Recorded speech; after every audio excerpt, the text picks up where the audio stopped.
Olá, segundo ano. Hoje a gente vai gravar para vocês a 12ª aula de filosofia referente ao módulo 12 da apostila de vocês. Qual seja, nós vamos nesse módulo, gente, a gente vai definir uma pessoa chamada Montesquieu, Barão de Montesquieu, tá? O nome dele é maior em francês, mas a gente sabendo quem foi Montesquieu, tá bom assim. Gente, é importante a gente contextualizar a Europa na época em que esse filósofo viveu, né? Político-filósofo. Veja só, gente, Montesquieu é muito importante porque nessa época na Europa, no século XVIII na Europa, gente, as ideias iluministas e o capitalismo começavam a se desenvolver.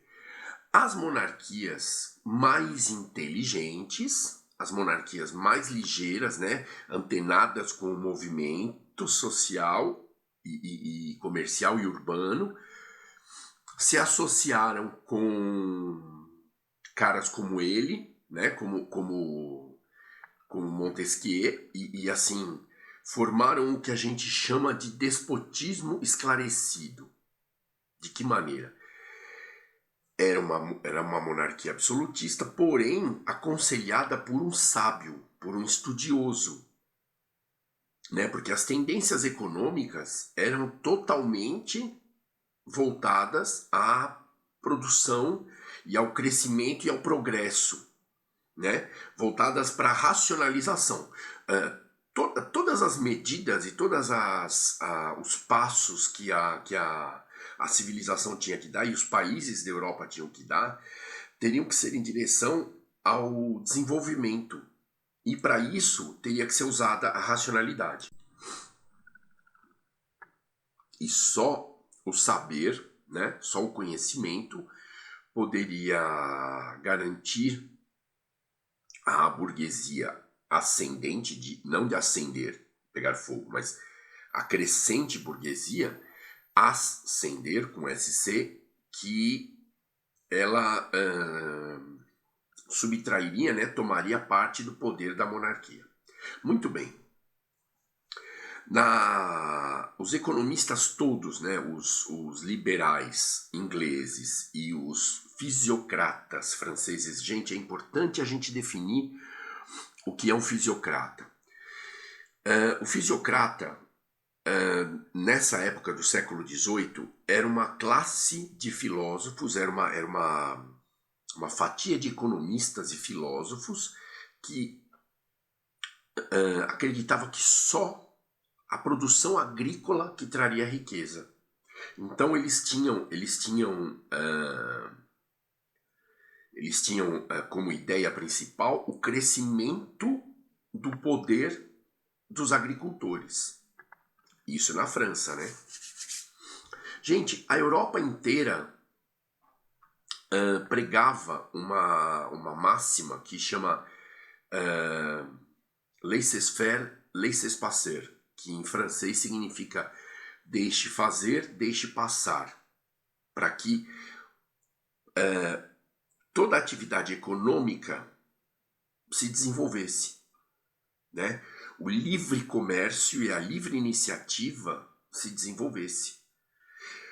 Porque assim a gente vai perceber que trata-se de uma mudança do antigo regime monárquico absolutista para o iluminismo, para o capitalismo crescente, que é o poder associado ao dinheiro, à burguesia, né? Como a gente vê chegando até hoje.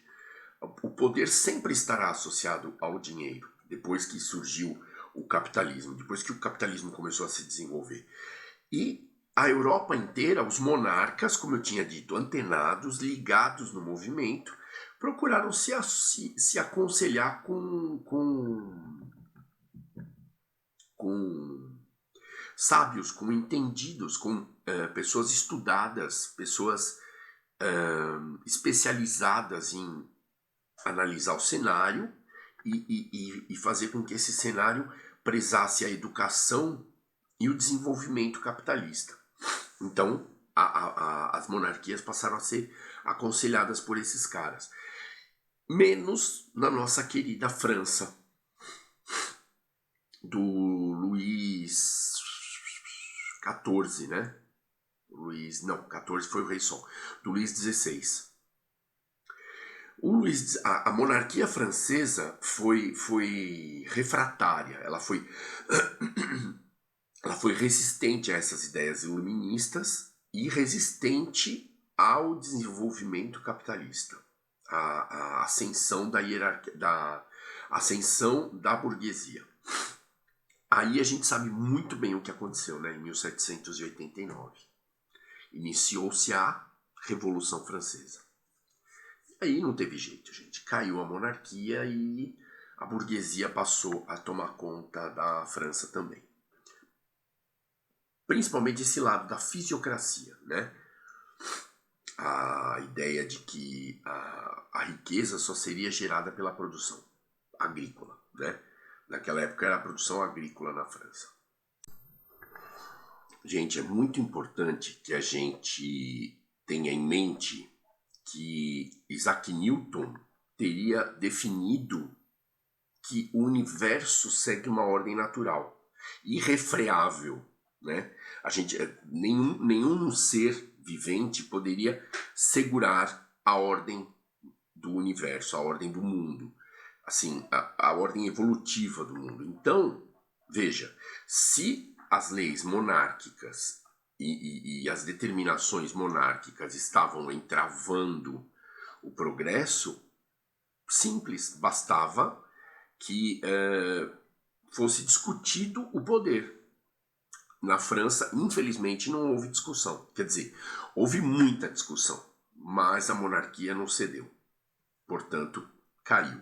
E aí teve aquela história da decapitação, blá blá blá, aquela coisa de Revolução Francesa, né? Que acho que nós não vamos ver em filosofia e sociologia. Isso aí acho que é mais com o professor Anselmo na parte de história. Gente, então passou-se a dar ênfase, passou-se a dar-se muita importância para as relações que privilegiassem, né, que defendessem mais os direitos da monarquia, da burguesia e do povo, que mantivesse as relações de governo estáveis, né, que mantivesse as relações calmas, para que o capitalismo pudesse se desenvolver, pudesse se expandir.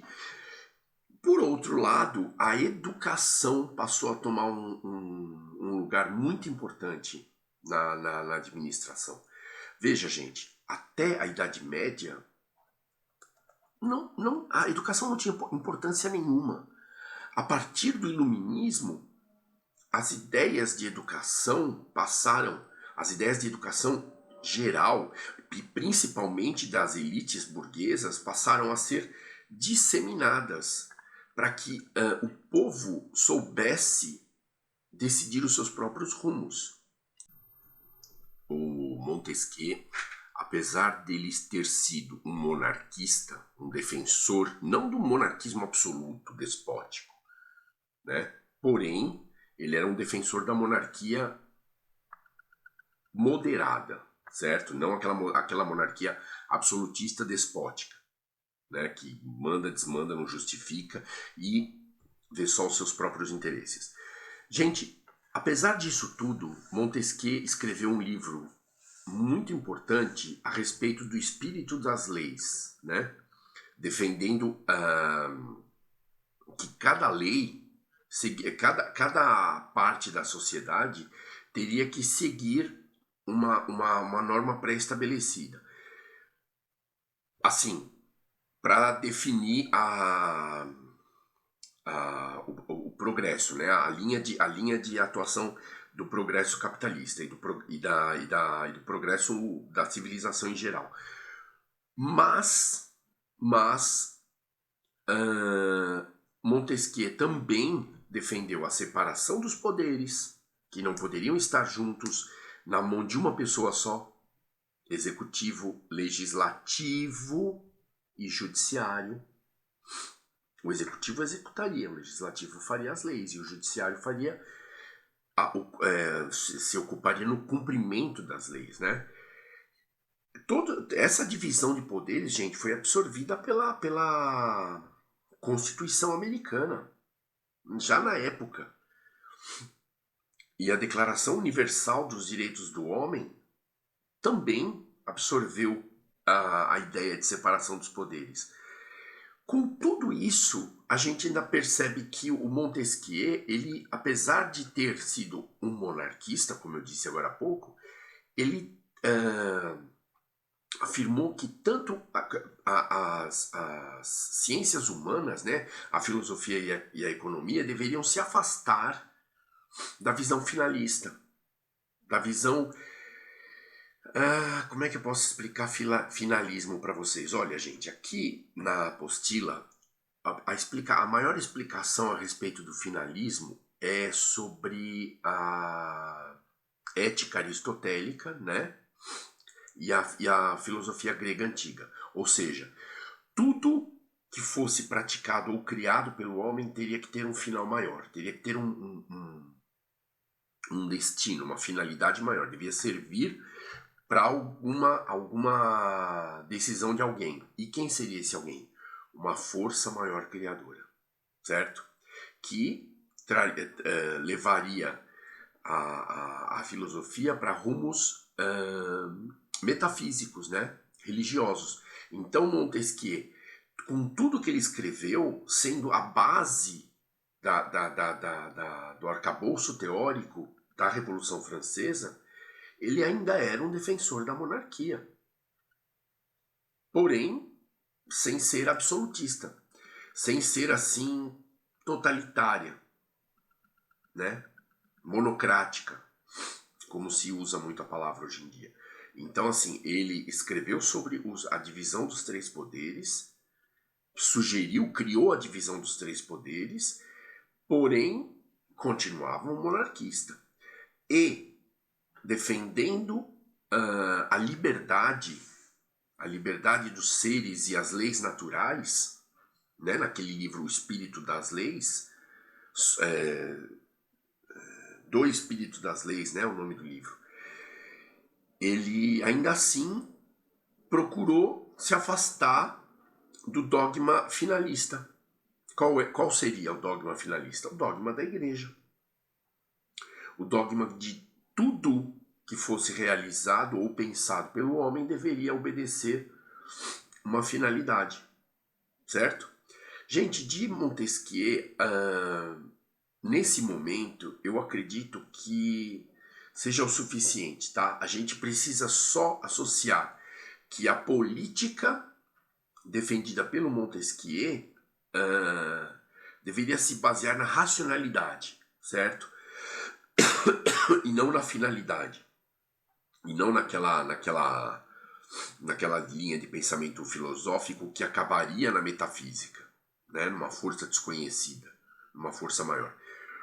Assim como as ciências naturais, as ciências humanas deveriam tomar o rumo da racionalidade, de pensar tudo com lógica e racionalidade.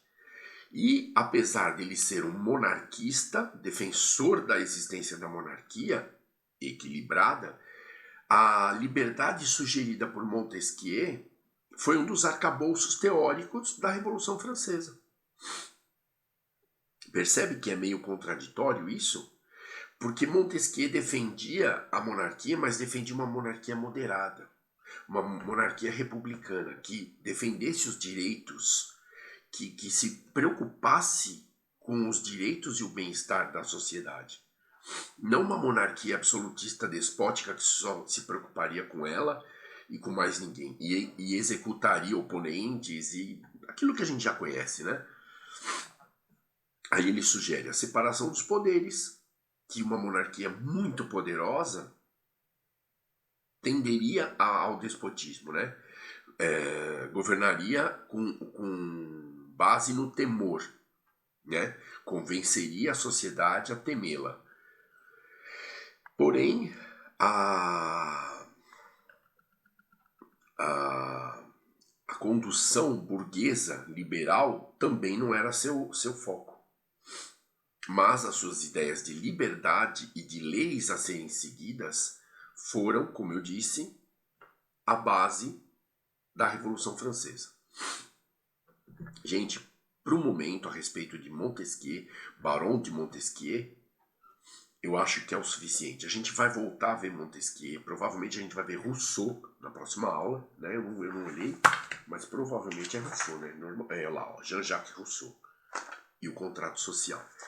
Aí, depois que a gente conversar a respeito desses dois filósofos, né? Desses dois políticos, né? Na verdade, são políticos, filósofos e economistas, né, franceses. A gente vai conversar mais a respeito das ideias da mudança de paradigma, né? A mudança de teocentrismo para antropocentrismo, da qual foi carregada o iluminismo. Perfeito? Gente, não esqueçam disso. O iluminismo, ele dá início à mudança de pensamento do teocentrismo, cuja a finalidade principal era Deus, para o antropocentrismo, cuja finalidade principal era o homem, certo? Se afastando do finalismo dogmático, a filosofia colocaria a razão em primeiro plano, e a razão é totalmente antropocêntrica. Perfeito? Bons estudos para todos. Obrigado pela atenção até esse momento.